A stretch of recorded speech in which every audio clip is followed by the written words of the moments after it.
எரேமியா அதிகாரம் 38.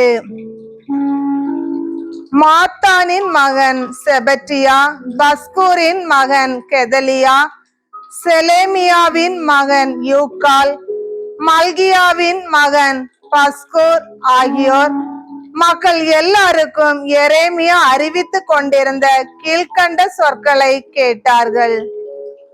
ஆண்டவர் இவ்வாறு கூறுகிறார்: இந்நகரில் தங்கி இருப்பவன் வாள், பஞ்சம், கொள்ளை நோய் ஆகியவற்றால் மடிவான். கல்தேயர் பக்கம் தப்பி செல்பவனோ பிழைத்துக் கொள்வான். அவன் உயிரே அவனுக்கு கிடைத்த கொள்ளை பொருளாய் இருக்கும். அவன் உயிர் பிழைப்பான். ஆண்டவர் கூறுவது இதுவே: பாபிலோனிய மன்னனது படையிடம் இந்நகர் கையளிக்கப்படுவது உறுதி. அவனும் அதை கைப்பற்றிக் கொள்வான். பின்னர் தலைவர்கள் அரசனை பார்த்து, இம்மனிதன் கண்டிப்பாய் சாக வேண்டும், ஏனெனில் இவன் இவ்வாறு பேசி இந்நகரில் எஞ்சியுள்ள போர் வீரர்களையும் மக்கள் அனைவரையும் மனம் தளரச் செய்து வருகிறான்.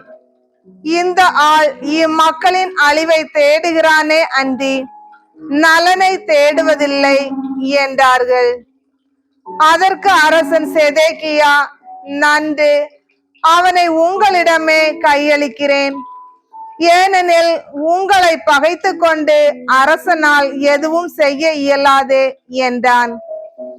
எனவே அவர்கள் எரேமியாவை பிடித்து காவல் கூடத்தில் அரச மகன் மல்கியாவுக்கு சொந்தமான பாலுங்கிணற்றுக்குள் கயிற்றில் கட்டி அவரை கீழே இறக்கி விட்டார்கள்.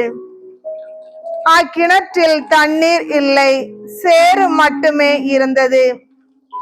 எனவே எரேமியா சேற்றுக்குள் புதைய தொடங்கினார்.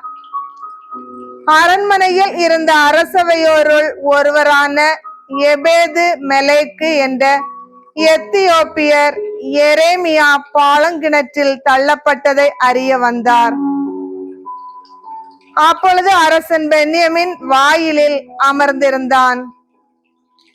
எபேது மெலேக்கு அரண்மனையினின்று வெளியே சென்று அரசனை நோக்கி, என் தலைவரே, என் அரசரே, இறைவாக்கினர் எரேமியாவை பால் கிணற்றில் தள்ளியதால் இம்மனிதர்கள் பாவம் செய்தார்கள்.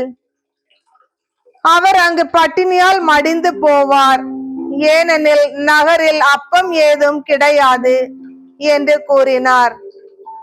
அதை கேட்ட அரசன் எத்தியோப்பியரான எபெது மெலேக்கை நோக்கி, உன்னோடு 3 பேரை இங்கிருந்து கூட்டி செல். இறைவாக்கினர் எரேமியா சாவதற்கு முன்பே கிணற்றிலிருந்து அவரை தூக்கிவிடு என்று கட்டளையிட்டான். எனவே எபேது மெலேக்கு ஆள்களை தம்மோடு அழைத்து கொண்டு அரச அரண்மனையின் கருவூலத்திற்கு கீழே சென்றார். அங்கிருந்து பழைய ஆடைகளையும் கந்தல் துணிகளையும் எடுத்து கயிற்றில் கட்டி கிணற்றில் கிடந்த எரேமியாவிடம் இறக்கினார். எத்தியோப்பியரான எபேது மெலேக்கு எரேமியாவிடம், இந்த பழைய ஆடைகளையும் கந்தல் துணிகளையும் உம் அக்கிள்களுக்கும் கயிற்றுக்கும் இடையே வைத்துக் கொள்ளும் என்று வேண்டினார். எரேமியாவும் அவ்வாறே செய்தார். பின்னர் அவர்கள் எரேமியாவை கயிற்றால் மேலே இழுத்து கிணற்றை விட்டு வெளியே தூக்கினார்கள். அதன் பின் எரேமியா காவல் கூடத்தில் தங்கி இருந்தார். அரசன் செதேக்கியா இறைவாக்கினர் எரேமியாவிடம் ஆள் அனுப்பி அவரை ஆண்டவர் இல்லத்தின் 3ஆம் வாயிலுக்கு வரவழைத்தான். அரசன் எரேமியாவை நோக்கி, நான் உம்மிடம் ஒன்று கேட்பேன், நீர் என்னிடம் எதையும் மறைக்க கூடாது என்று சொன்னான். எரேமியா செதேக்கியாவை நோக்கி, நான் உள்ளதை சொன்னால் நீர் என்னை திண்ணமாய் கொன்று போட மாட்டீரா? நான் உமக்கு அறிவுரை கூறினாலும் நீர் கேட்க மாட்டீரே என்றார். அதற்கு அரசன் செதேக்கியா, நமக்கு இந்த உயிர் கொடுத்த வாழும் ஆண்டவர் மேல் ஆணை, நான் உம்மை கொல்ல மாட்டேன். உமது உயிரை பறிக்க தேடும் இம்மனிதர் கையிலும் உம்மை ஒப்புவிக்க மாட்டேன் என்று எரேமியாவுக்கு மறைவாக ஆணையிட்டு கூறினான். எரேமியா செதேக்கியாவிடம் கூறியது: படைகளின் கடவுளும் இஸ்ரேலின் கடவுளும் ஆகிய ஆண்டவர் இவ்வாறு கூறுகிறார்: நீர் உடனே பாபிலோனிய மன்னனின் தளபதிகளிடம் சரணடைந்தால் உயிர் வாழ்வீர். இந்நகர் தீக்கு இரையாகாது. நீரும் உம் வீட்டாரும் பிழைத்துக் கொள்வீர்கள். பாபிலோனிய மன்னனின் தளபதிகளிடம் நீர் சரணடையாவிட்டால் இந்நகர் கல்தேயரிடம் கையளிக்கப்படும்.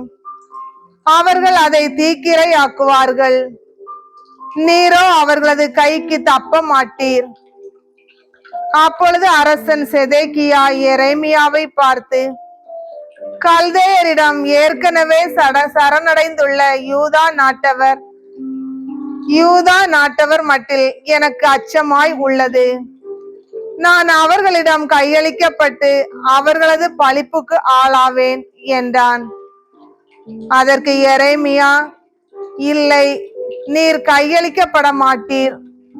நான் உமக்கு எடுத்துரைக்கும் ஆண்டவரின் வாக்குக்கு செவிகொடும். அது உமக்கு நலம் பயக்கும்.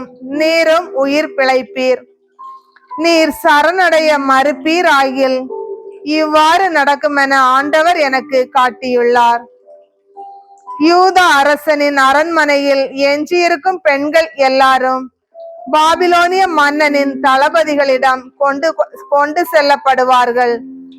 அவர்கள் நம்பிக்கைக்குரிய உம் நண்பர்கள் உம்மை வஞ்சித்து அடக்கிவிட்டார்கள். உம் கால்களை சேற்றில் அமிழ செய்து உம்மை விட்டு அகன்று போனார்கள் என கூறுவார்கள்.